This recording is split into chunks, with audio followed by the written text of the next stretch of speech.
Hello and welcome to Ditching Hourly. I'm Jonathan Stark. And today I am joined by Karrie Grinter. Karrie, welcome to the show. Thank you. Hello, Jonathan. Hi, good to have you. Nice. Looks like a nice day there. I know this is audio only for most people, but got a beautiful garden outside with some goats in it wandering around, eh? Eating stuff. Yes. So let's start off by telling folks what you do. Could you kind of give folks a background about where you're at right now and with your business? Yeah, I'm a Pilates teacher. I teach in Northamptonshire in the UK. I started 24 years ago. So I was kind of at the beginning of the sort of explosion of Pilates in the UK at the time. Now I run the business with my son, who was 6 when I started training and is now 31. I was hoping to retire, or not retire, but kind of wind down a little bit at the beginning of last year. And then this bug thing came along and threw a spanner in those particular works and plans. So, so here we are a year and a half on, having had to transition kind of overnight into online, ditch face-to-face temporarily.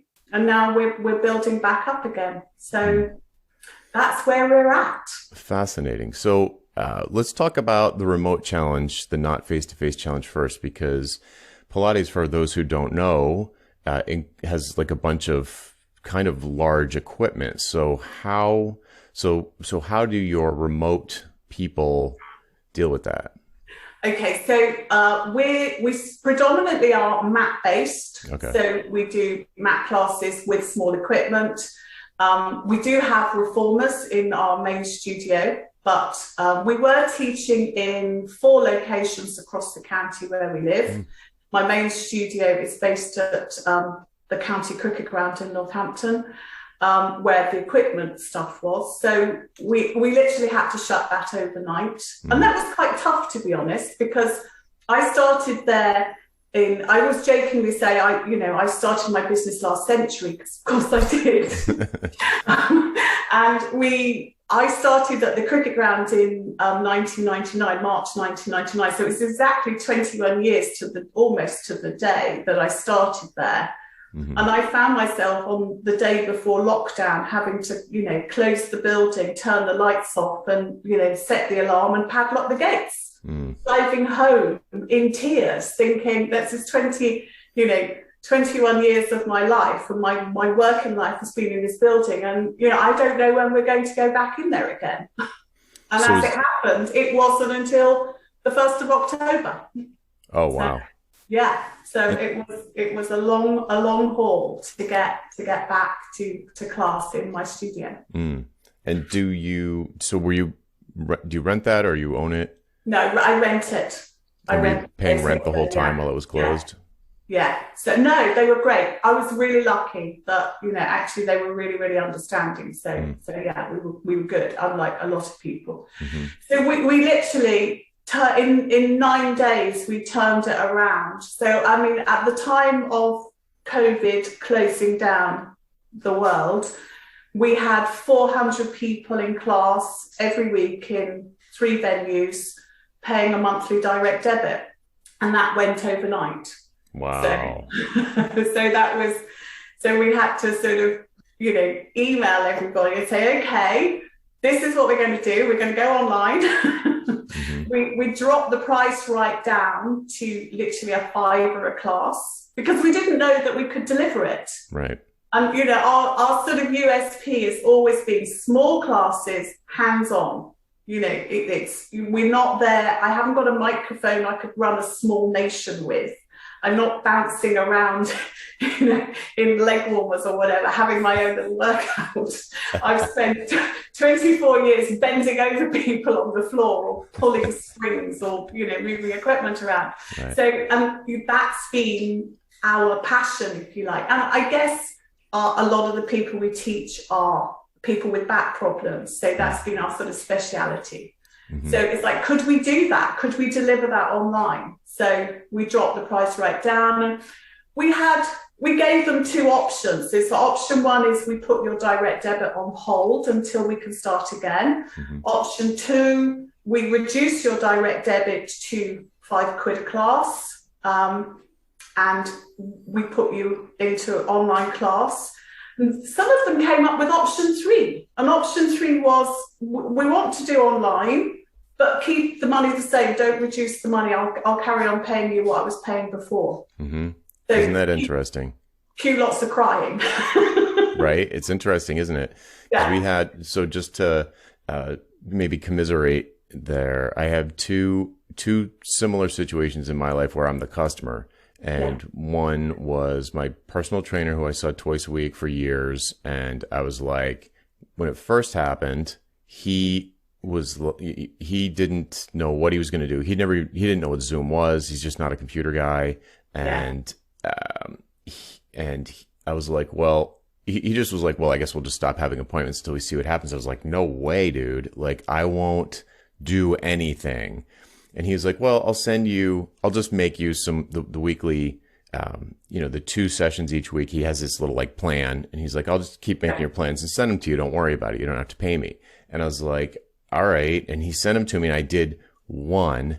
And then I was like, I just couldn't make myself do it without someone kind of like, not yelling at me, but you know what I mean? Yeah. So I insisted that I don't think I'm remembering this wrong. I think I explained to him what could work.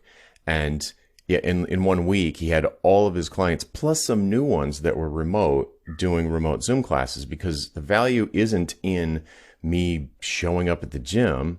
I mean, there's some good things about that. There's equipment there that I don't have at home, obviously. Like I have pretty much no equipment at home. But the importance was just having an appointment with another human being that I wasn't going to skip, wasn't going to reschedule. I was going to actually do it. It was an official meeting in my calendar. And without that, I was just not doing it. It was just not happening. So, and then the question of money is like, well, in their minds, the seller's mind, it's like, well, this isn't as hard for me. I don't have to travel. They're not getting the hands-on whatever.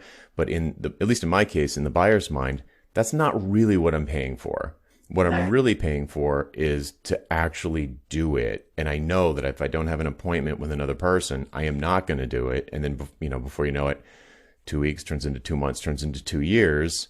And now I have back problems again, or now I'm not happy. And the same thing with my karate school. So myself and my 2 kids are all in the same karate school, and they did the same thing. They switched over to Zoom, and the way they did it was similar to yours, your plan, where they were like, we don't know what we're doing, not computer people, but we don't know how long this is going to be. So they made a really quick, and theirs was similar with you. They have probably about 400 students. Very complicated, very difficult communication thing with the email and all that, and like get everybody on the same page, and teaching them how to use Zoom and making sure they're in the right class. And their payment thing was, we don't know how this is going to work, if this is going to work. So you can opt to stop getting charged monthly, or did they offer a discount? No, I think they just said it's going to be free. Yeah, they just made it free. It wasn't even a choice. We're not going to charge anybody's card for like the first month, I think.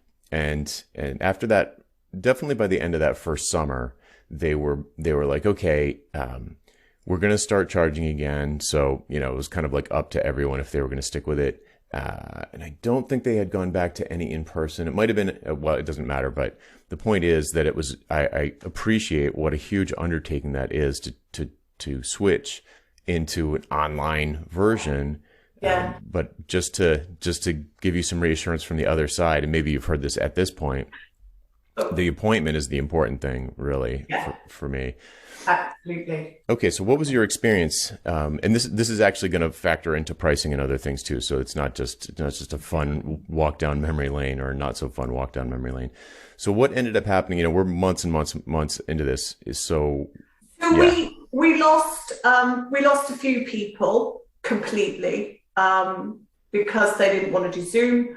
We kept a lot of people, and we gained a few people. So people that had moved away and then hadn't been able to sort of recreate the experience they'd had with us, was sort of like, yay, I'm back in class. So that was lovely. So we've had a bit of a mixture, really. We upped the prices after 3 months to a slightly more sensible price. So we went from £5 to £8. But it's still per class. Yeah, per class. So you didn't go back to monthly. Oh no, we just changed the direct debit. So it went from, I think it was about £35 pre-lockdown down to £16, then went up to £26. Okay, and they're entitled to some number of classes for that. Is it use it or lose it, or? The way we run our classes, we basically run in 6 blocks through the year. So it's 39 weeks. So and that's where the pricing is always quite tricky, because we're not a sort of a gym. Mm-hmm. It's not open sort of 24/7. Mm-hmm. We haven't got loads of teachers. We limit numbers. We only have a set number of people in each class. Mm-hmm. So that's where pricing, has always sort of caught me out in the past, I guess, and it does for lots of teachers who teach like I do. Mm-hmm. Because we don't run drop-in classes. Right. Quite bossy, really, quite stroppy. It's like, we do this, we don't do this. Right. So now that you are doing remote stuff, Zoom stuff, would drop-in classes actually be a problem, or is it really important to keep the class sizes? We still keep it to 12. Mm-hmm. We never teach more than 12. So actually, that's not strictly true. If I see people on the wait list and I know them and I know my class because I've been teaching for so long, I might let a couple of them in. Mm-hmm. But I do what I'm doing here now with you. I am sitting. I mean, I'm looking at my laptop, but above that, I've got this big screen, and then I've got sort of 12 little squares, and I'm going, Sue, move your bum. And, Jonathan, it's not gynecology for beginners. Bring those legs in a little bit. Did you think about what you were wearing today? That's the bawdy side of my teaching. Yes, I'm sorry. Sure. That comes out quite a bit, but does help them get their alignment a lot better. Mm-hmm. So yeah, we still keep those classes kind of it's as hands-on as it can be, right? Mm-hmm. Because I don't want to compromise. I don't want to teach 50 people. What would be the point of that? I'm not teaching them. I'm just shouting instructions. And then any idiot can do that. And quite honestly, do it for free. There's enough free crap on YouTube and Christ knows what else out there. Don't pay for it. Don't pay to watch somebody else have a workout. That's bonkers in my book. Yes, but they don't get the body humor that way. So no, they don't. So there you go. Value add. Yeah, exactly. Okay, so I want to come back to the different ways to price this, the pricing models, and but first let's talk about even though it's a weird situation, let's talk about current. Think about where you are currently. Kind of describe that. The class, the enrollment has roughly netted out equally, but you've decreased your prices by 25% or so. So that's not great. And I assume it sounds like you do have the studio back open. Yeah, we're back open now. We opened the 1st of June. We started back, but then we had a problem because my studio is quite small. And then what we know about COVID is there's less risk on sort of surface transmission, but it's kind of airborne. So because the studio is small, I then had to go and buy 2 air cleaning machines. So they're running constantly that were in there. And we started off having 7 people in the studio instead of 12, just to see. And actually that was the restrictions as well on the size of the space. So we couldn't have more than 7 people. So we had to start back. We put the prices up face to face. That went up by £1. Mm-hmm. And it's also meant that I had to teach more because we couldn't really afford to pay a teacher to teach a class when we've only got 7 people in the room. Mm. So I've been sort of having to teach more. We've just got back now to, we start back the week after next with a class of 12 again. So we're back to our class of 12. Mm-hmm. So, Okay. and we've rejigged the timetable quite a bit too. Okay, so what does that mean for the Zoom stuff? You're going to keep doing Zoom stuff, do you We'll think? keep doing Zoom, yeah, yeah. So we've got a whole raft of pricing stuff now. Yeah. So it makes my head spin. I leave it to my son. You know, his brain's younger than his mother's. So and I've never been good with numbers. So I'm much better with kind of words and So stuff. do you intend to like, even if the pandemic is completely over, would you still keep the Zoom stuff? Yeah, Yeah. without a doubt. It would be absolutely bonkers to get rid of it because it's worked so well for so many people. Mm-hmm. Yeah. You know, and it's sort of pre-pandemic, we just had one offering. Well, no, two. We had Mat class or Reformer class, and that was it. Mm-hmm. Now we've got people doing one Mat class a week. We've got people doing one Zoom class a week. We've got people doing one Mat class and one Zoom class a week. Mm-hmm. We've got people doing Yep. group reform class, the whole shebang. So, you know, it's been amazing. Yeah. Yeah. We had the same experience with our karate school.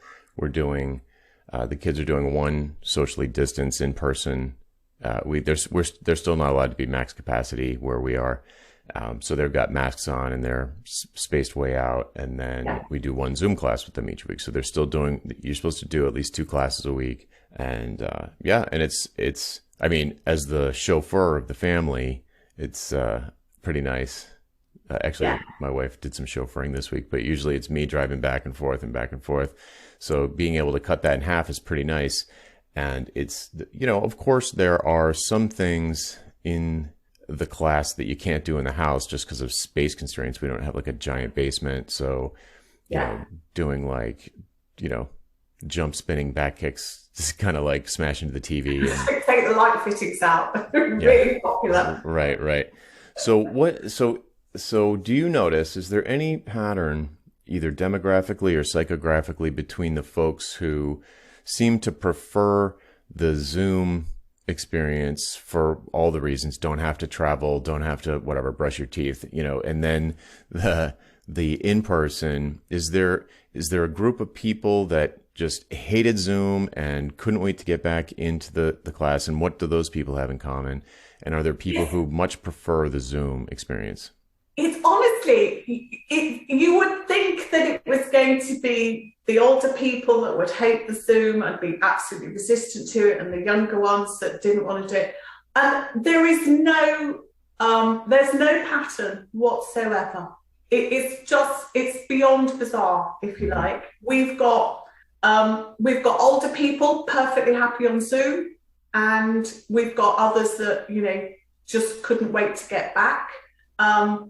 Then we've got younger people that just wanted to do Zoom because it kind of suited them. People with young children, absolutely the best thing ever because, you know, I haven't got to get a babysitter, I haven't got to wait for my husband to come home, get off the train, so much less stressful, like that.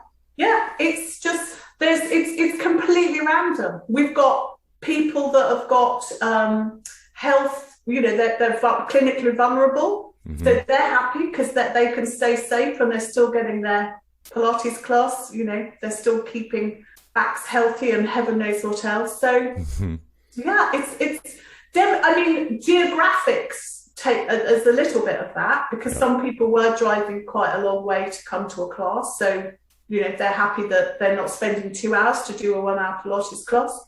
Mm-hmm. So yeah, there's no sort of rhyme or reason to any of it. I wish there was, I could sell it. Well, there's a little bit of rhyme and reason, people with little kids and people far away. So, well, yeah. I mean, it seems obvious, but that's vulnerable, yeah. Yeah, and people who are vulnerable, right? Yeah. I'm hoping that take all of that away, and then the mixture is just completely random. You know, it's people that have been, you know, not far from the studio, just did not want to do online at all. People didn't want to do it because they're online all day, so I just want to get away from it. Yep. Yeah, I Yeah. don't do the online karate classes because I'm on Zoom all day. So it's like I was Yeah. like, I can't do it. Yeah, not doing it. I love karate, but I'm not doing that. Yeah. So I tried a few, and I was just like, oh man, it's like being on Zoom 12 hours. It felt like Yeah. extended, because my class would be like, I'd be on Zoom 3 times during the day, 4 times maybe for 5 hours, and then and then after dinner, like 8 p.m., go back on. I'm like, so then I'm like No on way. Zoom until Yeah. 9 p.m. So Yeah. yeah, so So I totally get that. the one thing that I did notice after about 2 months in, it was we've got quite a lot of older people, so people in their late 60s, 70s, early 80s that are in our classes. And I think for some of them that live on their own, it was awful because all of a sudden you had a little snapshot of what your life may well be like when you are not able to do, to get Oh out and about. wow, interesting. Yeah. So and that sort of struck me after, just talking to a couple of them. So I found that what I was doing was I would log on early and I'd start chatting if they came in, and I would leave it running at the end, and I'd go off and make a cup of tea and just leave them chatting between each other, because they just needed That's it. amazing. But it's, all of it. I jokingly call where I live Incontinence Close because everything beyond me down there is a bungalow. It's God's waiting room. So the ambulances come thick and fast up my road, but Wow. it's really quiet. But, I can remember somebody saying, a friend of mine used to sort of help a friend who had a florist. And every Valentine's Day, Mother's Day, Christmas Eve, he would help and do the rounds. And he would come to a few of the people down there, and he hated it on Mother's Day, hated it. And the reason he hated it was because he said, I'd go up to some little old dear, give her a bunch of flowers, and she'd be just disappointed because all she's got was a bunch of flowers from her kids because they can't be asked to go and see her. So suddenly, these were my lovely clients who normally would have a very busy lifestyle and be, out and about and coming to class, and suddenly nothing, all gone. You can't go out, you can't shop, you're stuck there. And you kind of think, hell's bells, is this going to be me in 20 years' time when I'm incontinent and can't walk or need my Zimmer frame? Is this? And you've got that snapshot Yeah. of life.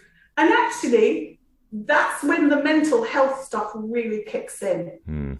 If that's almost that contact on a weekly basis and a chat after class is way more important than, throwing your legs around in the air. Right. How well did these people know each other before lockdown?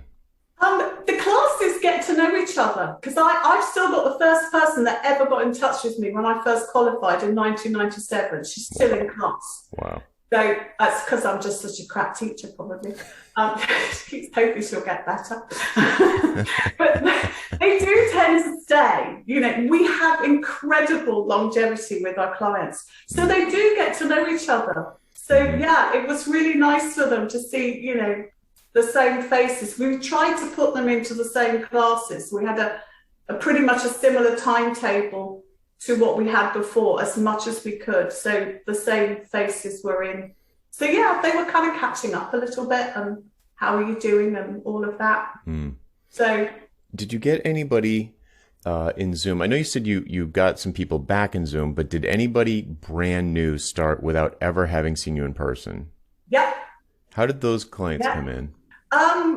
I just kind of went on Instagram and Facebook and just did stuff in the studio, did stuff in here. I'm an early riser, so I would get up and kind of 6 o'clock in the morning or 7 o'clock in the morning, come and do some Pilates. And then I thought, oh, this woman's mad. I'll do her class. So in your bio, you had a link to the school website or whatever. Yeah. So they'd kind of join us and yeah. So we and they've stayed. Some of them have stayed online, and some of them have come into face-to-face classes now too. So are most of them like reasonably local to you, or are they from all over the place? they're the ones that are coming in are relatively local. We do have I think we've got somebody's mum who's down in Devon, which is a long way away, obviously, down down on the South Coast. Hmm. I think she's in class. We had a couple of people move during lockdown, so they've kind of left the area, so they're carried on, but Hmm. wherever they've gone to. Okay. Interesting. Um, but still, most people are, I mean, you're not getting people from the United States. Not so far, no. Yeah. Yeah, right. Exactly. Not yet.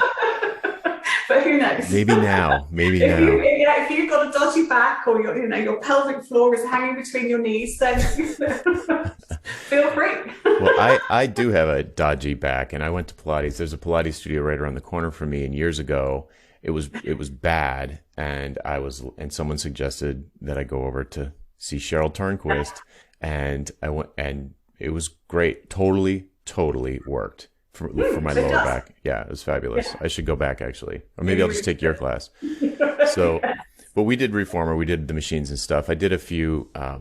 They had, I think they're called TRX classes, which isn't Yeah. Pilates, but it's still like, I don't think it's Pilates, but I think some of the stuff that Joe was doing on the reformer and the tower and stuff is almost exactly the same as the sort of stuff you may do on a TRX machine. So there's kind of gravity and stuff. So right.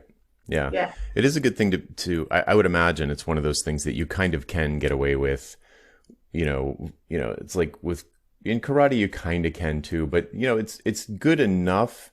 And when you bring in all the other aspects, like you don't have to commute, you don't have to worry about getting a babysitter, you don't have to worry about getting sick, even if it wasn't a pandemic, some people are germophobic and all of that stuff, then it's like, okay, this is still, helping me physically, which is sort of the ostensible surface level, articulation, the explicit articulation of what the benefit is, but there are all those other benefits that are, I think and I suppose you could sell those benefits as well. And then, but certainly once someone has the experience, they, may or may not consciously recognize it, but there are going to be these other things that they derive value from, all of these things. I think as long as you lot are out there bending over a keyboard, yeah, or a phone, or the first thing I do when I see somebody one-to-one, when I'm sort of trying to explain about what we're going to be doing, is I show them a picture of the skeletal system with the plumb line, and then I give them a 5-kilogram medicine ball, and they're going to like, holy poo. And essentially, and I say to them, okay, so hold it out in front of you so that your abs kick in. And that's really heavy, Karen. Yeah, that's your head. Because the average, but when you tangibly hold something that heavy, because the average head weighs between 4.5 and 5.5 kilograms. So, if you think that every time you spend shoving a mouse, chin poke posture, or driving, and that's what most of our clients do. They're spending hours over a keyboard or a tablety thing or a steering wheel, and then they get home and they sit on the sofa and they've got a remote and then they've got a beer. It's like, great, it's like being an undertaker. Never going to be out of business, am I? So joint mobility, and it doesn't matter whether it's your spine or your hips or your knees or whatever else, it doesn't matter what it is. It's just getting you moving. And that's why we've kept to small classes, and why even online we've kept to small classes, because I want to be looking at people. I want to be able to give them that feedback to sort of, stop them normal posture, try and open stuff up a little bit. Yep. It's just getting them to think that actually, this is worth paying for. Right. Because I can do it for free. I can do it with Joe Wicks. We have, actually, you might not know Joe Wicks. Over here, there's this bloke called Joe Wicks, who's like a personal trainer, but he got on board with lots of, publicity stuff. And he's been on Breakfast TV and CBeebies, which is kids programs. And then I get people saying, oh, I'm really hurt my hip, Karen. So how did you do that? Oh, I was doing Joe Wicks with my grandchildren. You're 65. Why? Yeah. Well, so you're actually bringing up an interesting point. So there's pros and cons to having gone online. which on the one hand, now you could start getting clients, or what do you call them, clients or customers? Yeah. Or yeah, so now you could start getting clients from the United States, but you're also in competition with every other. You no longer have this kind of insulation of being perhaps, one of very few number of Pilates studios in a geographic region. Yeah. So Yeah. there's a little balancing act to do there, but maybe you could go on morning TV. You certainly have the personality for it. So get more people in your class. So if you were going to, so let's think capacity wise, right? Because I kind of skipped over a piece because I'm making a big assumption. I think before we started recording, you mentioned retirement, Yes. yeah. So 1 to 3 years down the line, where would you like the business to be? My son happily running it and me doing whatever I choose to do whenever I choose to do it. Got it. Okay. So that's good. You've got a succession plan in place. Oh, yeah. And so that answers that. And is how far away, like what's the difference between now and then? Does it seem like you're kind of on the path to that, or does it seem impossible? I think literally in the last few weeks, I just feel like I'm beginning to sort of see that could happen. Okay. Whereas, beginning of this year, I couldn't see that was going to happen because we were, we'd had the horrible Christmas crap and we're in lockdown again. Mm-hmm. And it's sort of, I guess as well, I am concerned about what the future's going to look like. Mm-hmm. It's at the moment, everyone is spending money. Right. Quite a lot of money. Mm-hmm. I mean, over here we've got a real shortage of HGV drivers because we've also had to deal with Brexit. Mm-hmm. So you can't get a table in a restaurant for love nor money because they haven't got staff. So you have to book months ahead if you want to go anywhere decent. A lot of the big restaurants are only open for dinner or they're only open for lunch because they literally cannot do a full service restaurant thing. Because of the staff, not the tables. Haven't got the staff. Yeah, same here. We've got HGV drivers. We're about 100,000 short apparently. So we've got a supply chain problem going on now. I've just had to drive 10 miles to try and find a fennel bulb, which is bonkers. Sorry for anyone sort of green listening to this. So I do kind of worry that, we've got lots of people inquiring about our classes at the moment. Is this going to last? What's this landscape going to look like in 12 months' time? Mm-hmm. We've had furlough stuff here. I don't know whether you had that in the States, but Boris was paying loads of wages for people. Oh, yeah. A lot of people have been, getting paid for doing nothing.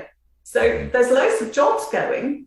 Right. But I mean, and this may sound really horrid, but there's a lot of really lovely people from Europe and particularly Eastern Europe were doing the jobs that Brits didn't want to do. Mm. So tax-paying Brits like me have now got to pay them to still not work. I don't know. Yes, well. So it's maybe that's a little controversial, but yeah, we don't want to get in a wrestling match. No, God, no, don't do that. So, edit that bit. but the big point is, it's just very unclear what's going to happen. Like, yeah. Right. So is it going to last? Yeah. So I think, so the good news is you've demonstrated over 20 years that you know how to keep a client. Yes, thank goodness. Somehow, right. So it feels like your churn, which would be like the number of people who leave every month, your churn would be probably remain pretty low as long as you could keep adding people into the customer life cycle.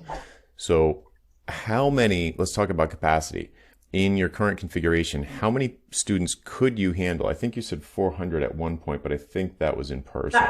That was over three venues. I think at the moment we're about at just over 300 in 2 venues. So we lost a venue essentially because that closed down last Easter. So that's gone, and we've not gone looking for another one. Okay. So, I mean, our biggest issue is teachers because we're very fussy Hmm. about the quality of the teachers we have, but we also pay them really well too. You know, they don't work for 20 quid an hour, which is what they're likely to get if they work in a big gym chain, for example. So, but then we expect more of them. And I think and that's the difference is, our service is very different. You know, Hmm. we're not open 24/7. We're not open 7 days a week. We're not open 365 days of the year. Yep. But you're in the same class every week, so we get to know you. Whereas some of those big gym memberships, you're paying to use the facilities. Whether you actually turn up and do that is neither here nor there, and they're banking on most of you actually not doing that, Sure. aren't Of they? course. Hmm. The last thing they need is everyone turning up, because they would be. But and if somebody takes any notice of you, then you're doing well. So our model is completely different. Hmm. Yeah. So, Your model is very similar to my karate school. So, excellent. right, because there's one thing they do that's slightly different. I wonder if it would be a good idea for you. It's a little bit of a pain to set up, but the the way it works is that you pay a monthly fee and you're allowed to come to as many classes as you want. And that was true even before. The way it worked before was, as you might imagine, some classes were jammed, and some were like dead. And you Yeah. never knew. You couldn't predict. I talked about it with them. I'm like, isn't there a way to kind of like smooth out this? He's like, you just never know. It's like, whatever, if there's a long week, you could always tell when it was a long weekend because the classes were Monday through Thursday. And if Monday was a holiday, the Thursday class would be packed, and they have like, and the other thing is they're like probably 4 or 5 classes per night, for different age groups. There'd be like little champs for the kids 5 to 7 and then 7 to 9 and so on and Yeah. so forth in the adult class. So they had like 4 or 5 classes going, 2 studios. So they're kind of overlapping.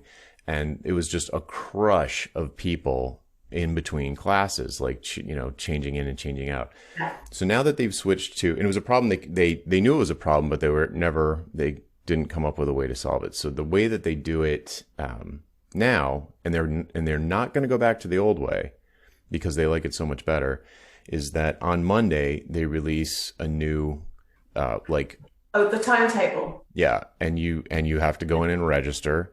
And if, and you're expected to show up, and there's not like a penalty or something. And in fact, I have canceled at the last minute, but it's like very embarrassing because that you're really taking Yeah. somebody else's spot and they're not going to be able to fill it. And so you're really being a jerk. And now, of course, the classes are much more predictably sized. And it is I guess you would call it a use it or lose it policy because, they, you pay no matter how many classes you go to. You can go to as many as you want or as few as you want, technically, but there's also this social pressure to go to it. You're supposed to attend at least 2 classes a week. If you don't attend 2 classes a week, you could go to 4, but if you don't attend 2, you're going to hear about it. They're going to say, "Hey, I noticed you only came in once this week. What's going on?" And they're nice about it, but so like there's pressure, there's social pressure, and other people in the room who, oh, I thought you were usually coming on Thursdays. I was kind of hoping we could have, whatever, sparred Yeah. or worked out together. So they have these a variety of. There's some structure and there's some social. There's some structure, technical structure, and there's culture, and Yeah. those two things work together to keep people from not going enough. So you never feel like, oh, I don't even know how much it costs, to be honest, but you spent so much per month and I didn't go at all. I'm such a loser. It's not their fault, but why am I paying for this if I'm not going? Yeah. They solve that problem by kind of, politely shaming you for not showing up instead of thinking like, yes, we got that money for free. They're like, because they know, well, first of all, I think their hearts are in the right place and they want people to be progressing and get better. But they also know that if you're not coming, you're going to stop paying. So they address that, but now they've solved the problem with that it's all you can eat. It's an unlimited thing. You could come every single night if you wanted to.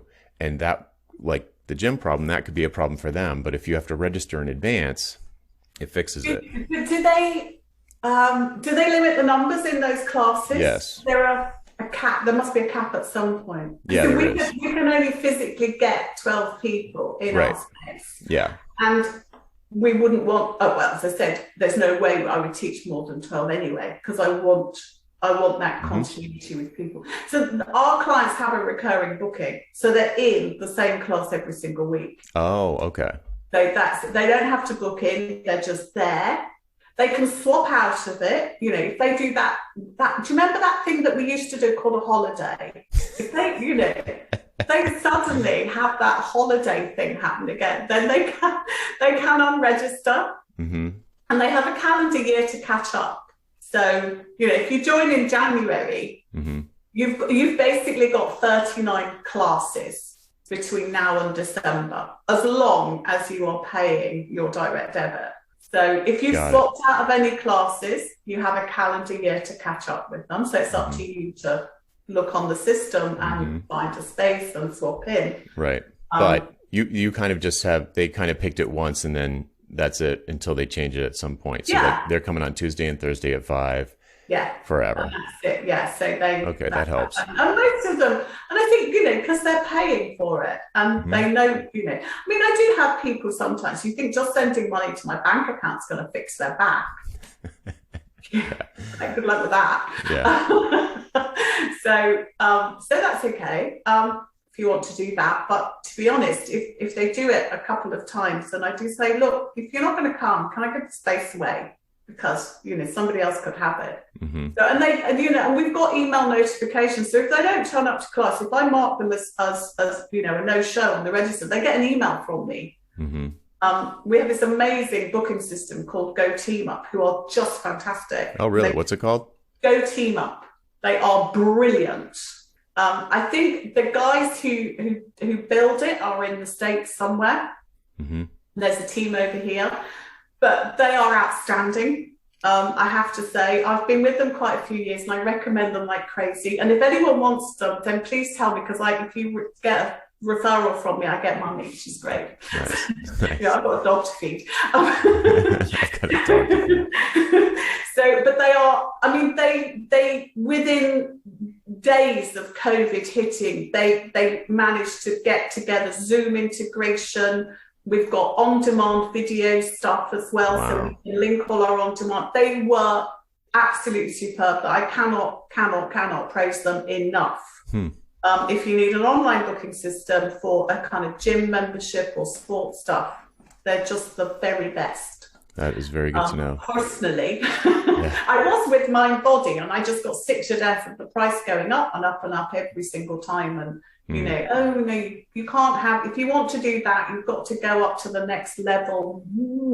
Yeah. I think the karate school uses Perfect Mind or something like that, and I know they don't like it. And tell them to check out my Go Team Up then. I'll send you a link to them. You can check them out. They are just brilliant. Great. I'm very, very fond of them.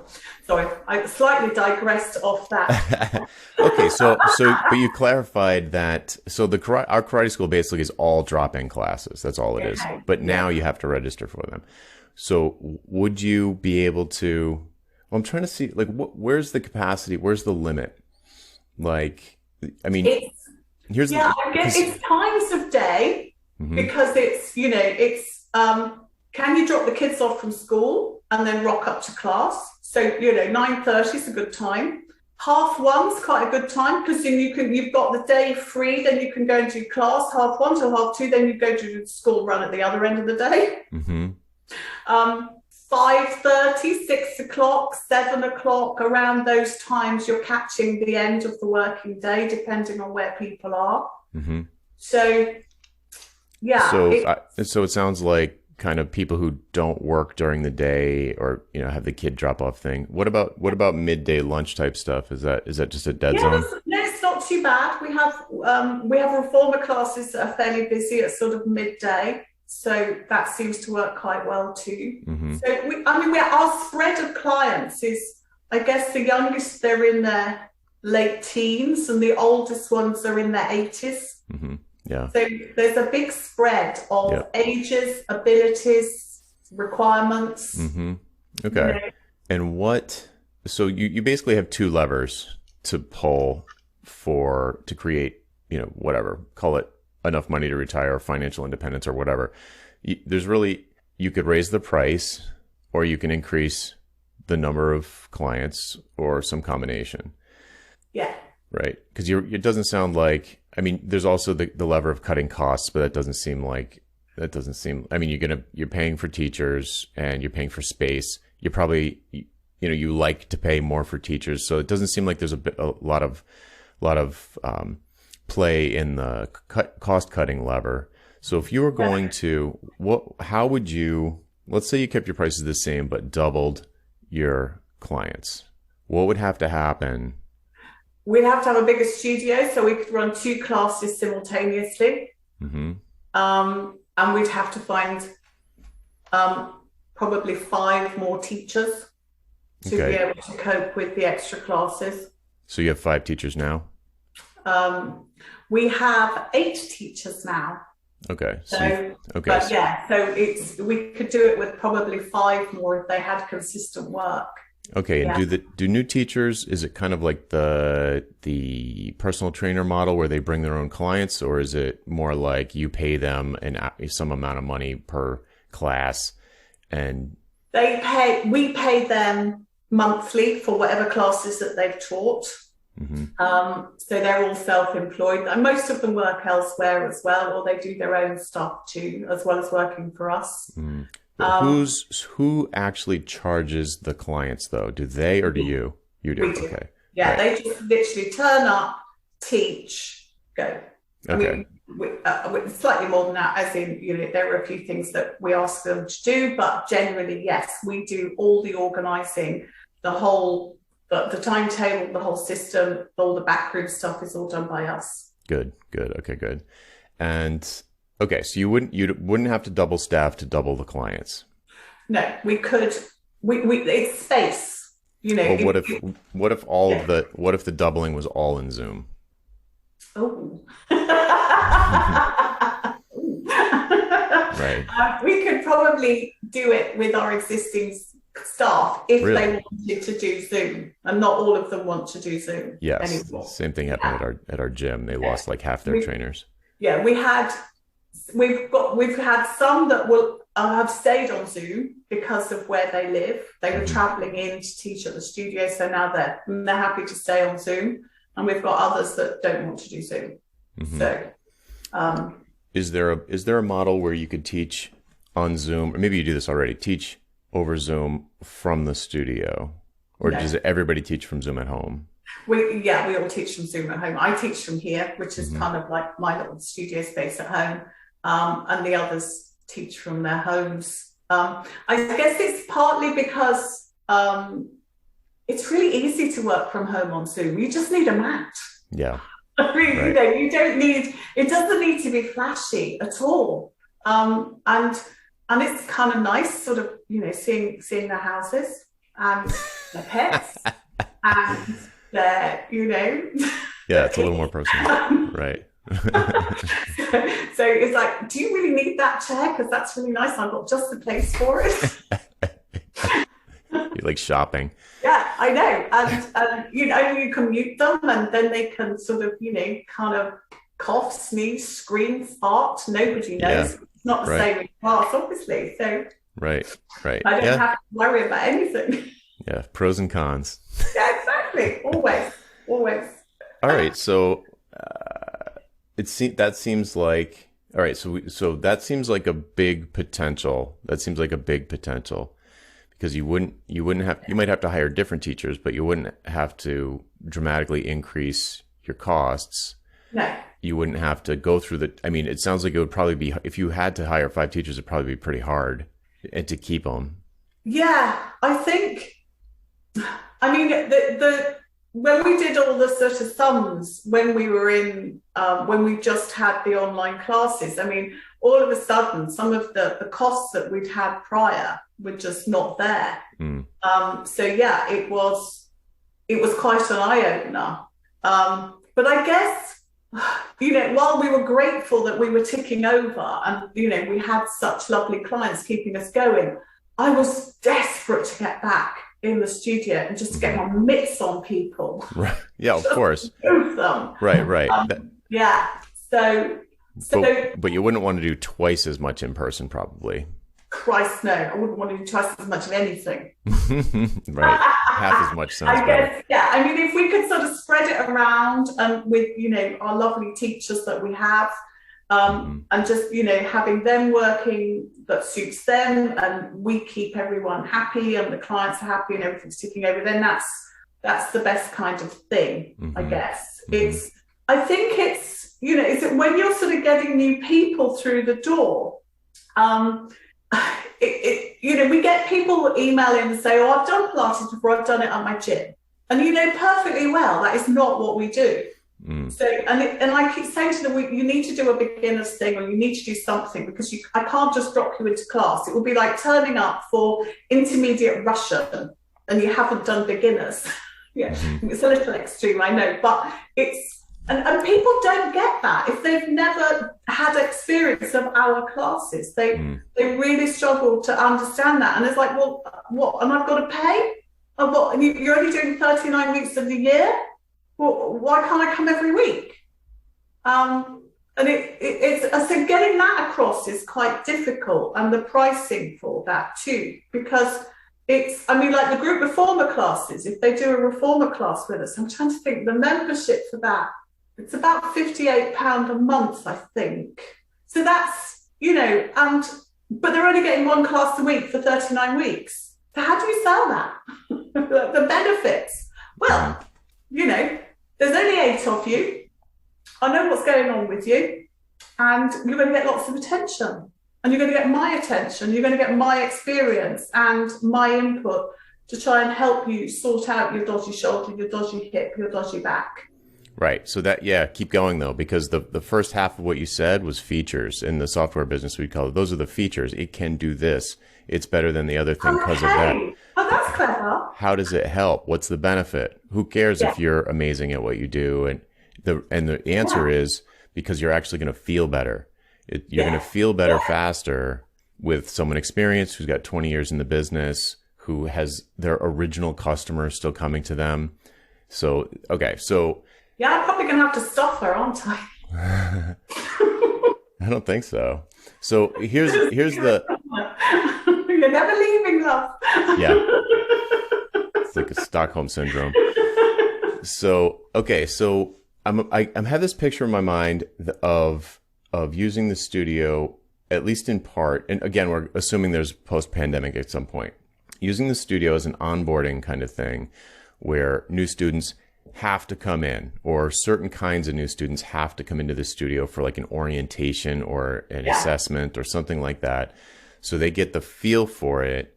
And that if they do that, I have to imagine that they're going to be more likely to stay longer term than someone who just signed up on Zoom, never met you in person, never was in the room. And, I'm trying to imagine, because like if I did Pilates, like initially, if I just like, I'm going to sign up for Pilates and I signed up online, I wouldn't have gotten it. Like I would not have gotten it at all. Because it's like you do need, it really helps to have somebody there, like you said, like bending over you and like, seriously bend backwards more or whatever it is. And you just like, that's impossible. I can't do it. And they'll just like hold your hand a little bit or something so you can feel that it's going to work. But once you kind of get the feel for it, I think I probably only did it, I don't know, 10 or 20 times, 10 or 20 classes. And then I was feeling a lot better. And then did you stop? I started doing martial arts at that point. I switched because then my back felt better. You're still doing something. Yeah. So, but they got me back on track. It was amazing. So I think, so it seems obvious. Okay. The other lever is price. So the other lever is price. I can tell from the story, like the fact that you lowered your price on Zoom, I can tell that you're probably reluctant to raise your prices. I'm guessing that you feel like there's a strong price sensitivity in your clients. And it would be, raising the price would be met with pitchforks and torches. But we did put our prices up. So but not back up all the way. We did. You did? I thought you said. Yeah, we did. We went we went £5 online first, and now it's £8. Actually, it's not. It's £8 if you have a regular membership, and it's £9 for a drop-in. And then when we went back to face-to-face classes, we upped it to £12. We went up £1 on Zoom also. No, on face-to-face classes. So Zoom classes, online classes are now £8. Okay, so but it's I guess there's some confusion in my mind about, sorry, is it monthly or is it per class? Oh, sorry, that's per class. So but then they pay monthly. The direct debit, they pay monthly. And it's always the same number of classes. Yeah. Okay, so it's monthly. So I wouldn't even think of it as a per class. Okay. Yeah. So monthly is like 8 times 8 class, however many classes it is. What is it, like 8 classes? Or does it must change a little bit? Because that's where it's slightly tricky to sort of try and explain to somebody, because we run roughly school term time, which I know sounds completely bonkers, but I started out like that because I had a small child. Yeah, you took summers off, right? So I took summer off, I took, half term, Easter, that sort of stuff. And we've just kept to it because we were more expensive than most classes, and we're still more expensive than most, local classes in the village halls that you can just rock up if you want to or not, or someone says, oh, fancy going for a pint. Oh, I was going to go to Pilates, not come for a pint. So, we are more expensive than most local classes. And we do get people say, oh, you're too expensive. And I won't. And there's a whole thing in the fitness world. There's these little trends that come along, and there's been a trend over the last few years that, on your website, you are supposed to offer a free session.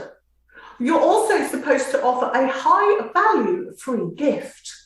And it could be any old crap, but, you sort of stick your brand on some recipes for kale smoothies or some other rubbish. Yeah. And you send it along to people to sort of try and draw people in. And if you look at most kind of fitness places, there's all this kind of stuff going on because that's what everybody else is doing. And I'm not interested in that. I just think, you know what? I know what I'm doing. If you want my services, you can pay for it. I'm worth the money, actually. If you want free, fine. Go and poke around on Tinternet. Well, you know what attracts people more than a free toaster? A line.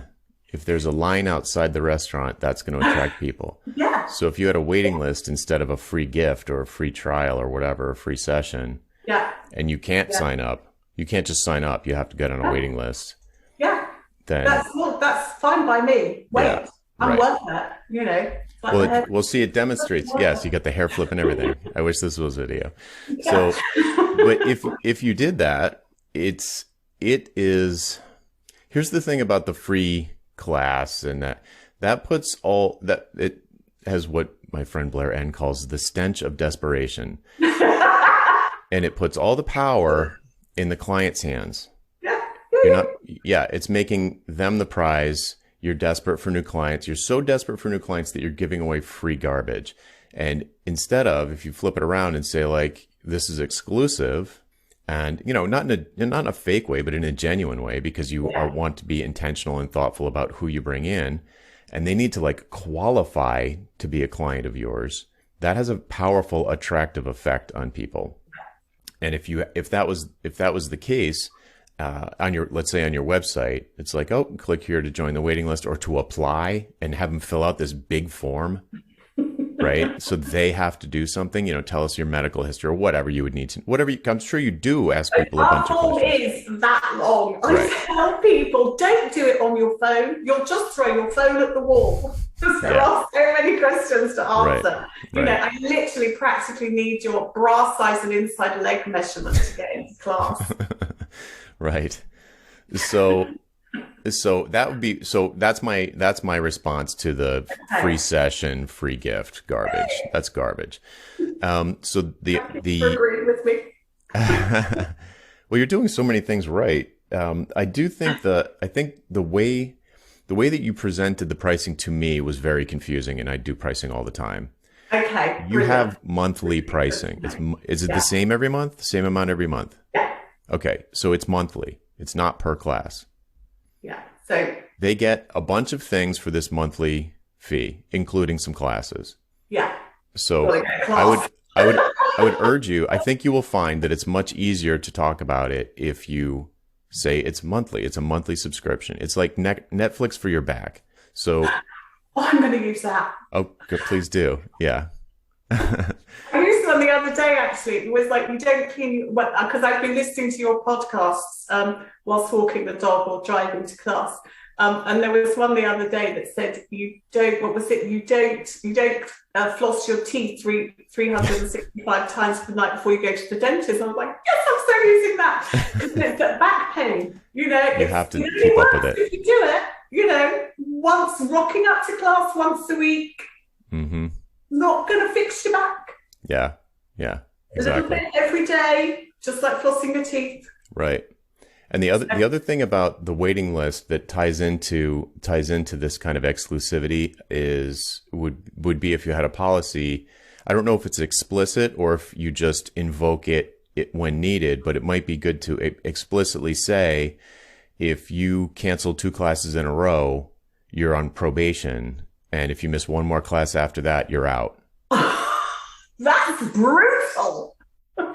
Right? But who's the Yeah, prize? Like, if you want to be the most expensive one, yeah. here's the reason why. I mean, you could soften it, of course, but but the idea, you could put it in a nicer than I just put it. But the idea is it's that the flossing story is what it's like. You're not paying for classes. You're paying for your back to feel good, Yeah. and your back's not going to feel good if you keep canceling classes. So I'm here to help you feel better, and I'm going to drill sergeant you a little bit if you're going for a pint instead of coming into class. And my karate school actually is extreme. They have they have a better bedside manner than I do, which is probably why I don't run a karate school. But they would articulate it in that kind of a way. It's like, look, this is for you. If you are canceling, I don't want your money because your back is going to hurt. What you're selling is not classes. What you're selling is fitness or whatever. It's the feeling of being able to pick up your grandkids without worrying that you're going to snap in half. Yeah. That's what you're really selling. It requires that they go to a certain number of classes per month. And if you miss 2 in a row, you're on probation. If you miss a third, we're going to cancel your credit card. Yeah, you're out. Whatever. You could soften the terms or you could give them more of a probationary period or something. But they need to feel, you need to, the problem with any of this physical stuff, like personal trainer, karate, any of that stuff, is that the real payoff is way in the future. And it feels really good to have a pint right now instead of rolling around on my back, in a Zoom class. So you have to bring the pain now. You have to bring the pain and the payoff to the present. And by creating this culture of like, look, you're out of here if you do that one more time, that brings the future back pain into the present. It's a different kind of pain. Do you see what I'm saying? It creates a pain in the now, a tension or a problem in the now, not maybe someday when their back doesn't, because they feel great. Oh, I can skip a class. I feel great. Yeah. Right? It's like, oh, I've flossed my teeth enough for one lifetime. I never have to floss again. It doesn't work like that. So, phrase it however you want, but that is a way to do it. Yeah. So, all right. So doing stuff like that would allow you to increase your fees. It might not, but still, it doesn't feel like the lever. It doesn't feel like the biggest lever. The biggest lever would be increasing number of clients. So, and Zoom would be the way to do it, the obvious way to do it. Yeah. Yeah. No, you're right. And even if we had, I'm sort of just chatting to you now and sort of listening to all the stuff and there's been ticking away in there. And I'm thinking, because we're limited with space at the studios, but maybe we have a class where they do 3 classes online and then they come in for a face-to-face Exactly. class. Yeah, because you said a lot of people do mix. Yeah, I mean, some people are doing both. They're doing a weekly Zoom class and a weekly face-to-face class. Mm-hmm. But so far, we haven't offered a kind of a class where they're doing mostly Zoom and coming in once a month or whatever, once every 4 weeks. Right. But that might be quite a good thing to do, because then that gives them a bit of hands-on, and then they can go back to, you know, their living room floor with a, you know, they've had a bit of hands-on input. So that would be. Yeah, I mean, that does limit you geographically to a certain extent if it was a requirement. Yeah. If it wasn't a requirement and it was like a new thing, and this thing is like 25% more than anything else you sell per month.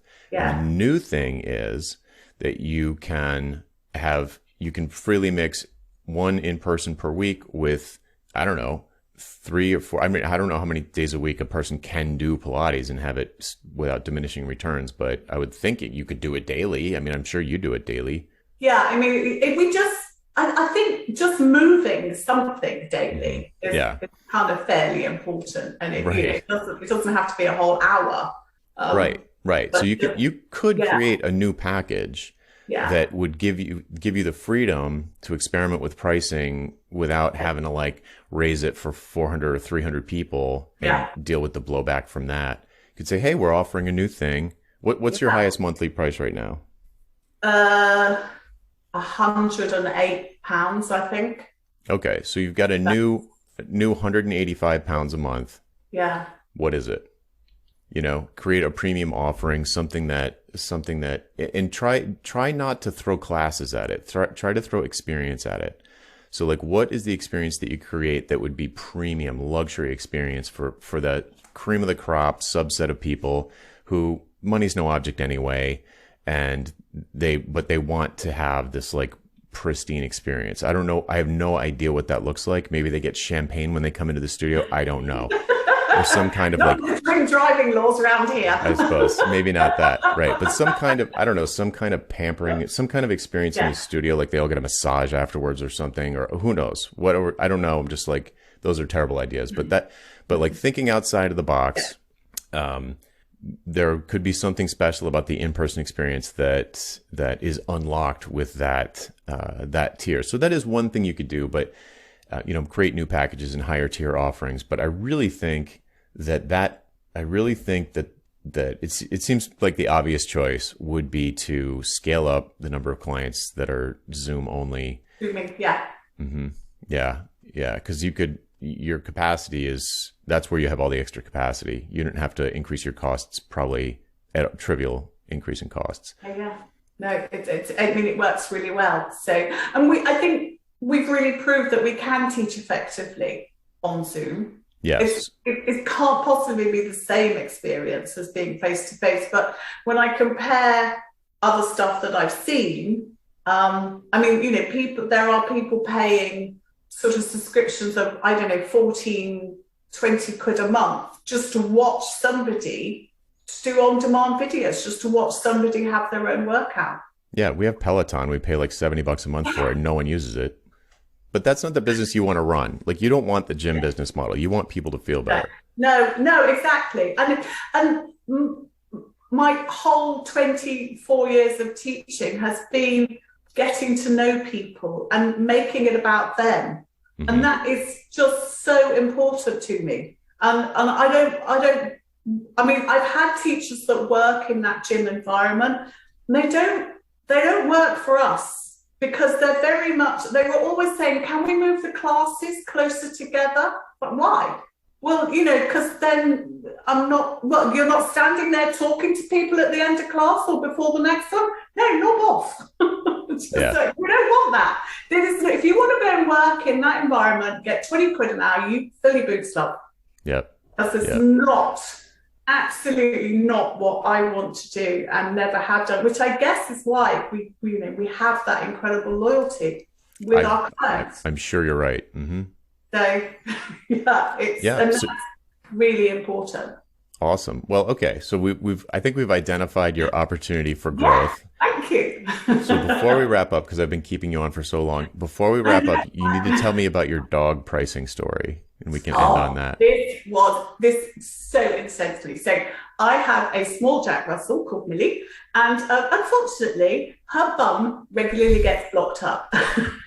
As in, some dogs' anal glands get blocked up, so she has to have them sort of, what I call get a bum squeezed regularly. It's a very depressing thing. So I was in a vet store shop with a friend of mine, and she was in there for something. So, and while I was there, I said, "Oh, how much do you charge for anal glands?"